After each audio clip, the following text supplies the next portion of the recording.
Stroke, जिसको आम भाषा में आप दिमाग की नस फटना भी कहते हैं, ये इंडिया के अंदर एक बहुत ही कॉमन हेल्थ कंडीशन हो गई है। अगर आप WHO की रिपोर्ट को देखेंगे तो stroke is the third leading cause of death in India. Hello, my name is doctor Shreya और आज हम ये समझते हैं कि स्ट्रोक होता क्या है। तो दोस्तों, स्ट्रोक एक ऐसी बीमारी है जो अचानक से किसी को भी कहीं पे भी हो सकती है और इसका इलाज आप जितना जल्दी कर सकते हैं उतना आपको जल्दी करना चाहिए, क्योंकि उतनी ही जल्दी इसमें रिकवरी होगी। तो अब सबसे पहले ये समझते हैं कि जो स्ट्रोक है ये होता क्या है। स्ट्रोक को समझने से पहले हमें थोड़ा ब्रेन की एनाटॉमी को समझना है, स्ट्रक्चर को समझना जरूरी हो जाता है। तो जैसे कि हमें पता है कि हमारे हर बॉडी पार्ट के अंदर ब्लड सप्लाई होती है, राइट। तो जो हमारा ब्रेन होता है ना, उसमें भी ब्लड की सप्लाई चाहिए होती है। अब ऐसे देखा जाए तो हमारे ब्रेन के अंदर ना बहुत सारी आर्टरीज या ब्लड वेसल्स जाती हैं जो हमारे ब्रेन को ब्लड सप्लाई देती हैं। बट मेनली यहाँ पे 3 आर्टरीज होती हैं, anterior cerebral artery, middle cerebral artery and the posterior cerebral artery. Majorly ये 3 आर्टरीज हैं।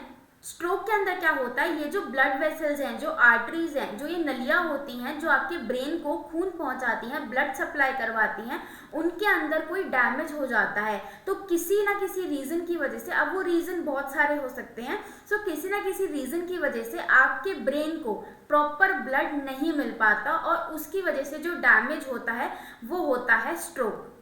अब ब्रेन में जो ब्लड फ्लो नहीं हो पा रहा, ब्रेन के जो पार्ट्स हैं वहां पे खून नहीं पहुंच पा रहा, तो इसके मेन 2 रीजंस होते हैं। सो स्ट्रोक जो होता है वो 2 तरीके का होता है, ischaemic stroke and haemorrhagic stroke.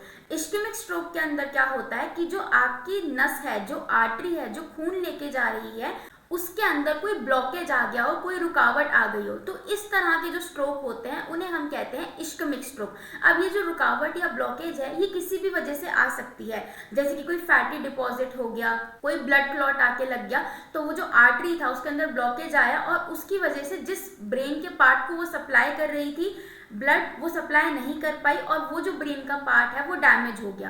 दूसरे तरह के जो स्ट्रोक्स होते हैं वो होते हैं हेमरेजिक स्ट्रोक, जिसको हम आम भाषा में नस फटना भी कह देते हैं। तो यहाँ पे जो आपकी आर्टरी है वो फट जाती है, जिसकी वजह से जो पार्ट है वहाँ पे ब्लड सप्लाई नहीं हो पाता और वहाँ पे डैमेज हो जाता है।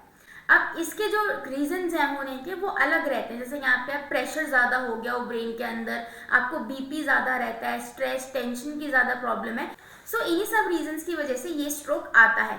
तो अब आपको इन दोनों स्ट्रोक्स के बीच में डिफरेंस पता चल गया होगा कि कौन सा किस वजह से होता है। अब देखिए, ब्रेन के अंदर ना बहुत सारे डिफरेंट सेंटर्स होते हैं। हर ब्रेन के पार्ट का अलग अलग एक्टिविटी को कंट्रोल करने का काम होता है। कोई बोलने में हेल्प करता है, कोई चलने में हेल्प करता है, कोई सुनने में हेल्प करता है। तो हमारे ब्रेन के अंदर बहुत सारे पार्ट्स होते हैं। अब आपकी कौन सी आर्टरी में डैमेज हुआ है, कौन सी आपकी खून की नली में डैमेज हुआ है, उससे डिपेंड करेगा कि आपका कौन सा बॉडी पार्ट अफेक्टेड है। अब इसकी सिम्टम्स की बात करते हैं। तो मैंने जैसा अभी आपको बताया कि आपके ब्रेन में बहुत सारे डिफरेंट पार्ट्स होते हैं और हर पार्ट का अलग अलग काम होता है और हर पार्ट को डिफरेंट जो आर्टरीज हैं वो सप्लाई कर रही होती है। तो आपके किस पार्ट की किस आर्टरी में डैमेज हुआ है या स्ट्रोक आया है, उस वजह से जो आपके सिम्टम्स हैं, जो लक्षण हैं, वो भी अलग अलग आते हैं। बट मेजरली यहाँ पे क्या देखा जाता है कि आपका एक हाफ ऑफ द बॉडी में पैरालिसिस आ जाता है, यानी कि लकवा मार जाना जिसे हम कहते हैं। आपका जो आधा फेस है, चाहे वो राइट का हो चाहे लेफ्ट का हो, आधा फेस की ड्रूपिंग हो जाती है, मतलब कि फेस नीचे को लटकने लग जाता है। उसके अलावा किन्हीं लोगों को बोलने में दिक्कत होती है, उनकी स्पीच जैसे हम नॉर्मली ऐसे बोलते हैं वो ऐसे नहीं बोल पाएंगे। किन्हीं लोगों को कोई दूसरा कोई चीज़ बोल रहा है तो उन्हें वो चीज़ समझ नहीं आएगी। विजन में प्रॉब्लम होने लग जाती है, डबल विजन हो जाती है, धुंधलापन दिखाई देने लगता है, या फिर किन्हीं केसेस के अंदर तो टेम्पररी या परमानेंटली जो आपकी विजन है वो चली भी जाती है। बैलेंस का इशू रहता है, चलते चलते वो गिर जाएंगे या चल ही नहीं पाएंगे, हाथ पैरों में उनको बहुत वीकनेस लगेगी, मेमोरी लॉस हो जाता है, याददाश्त चली जाती है।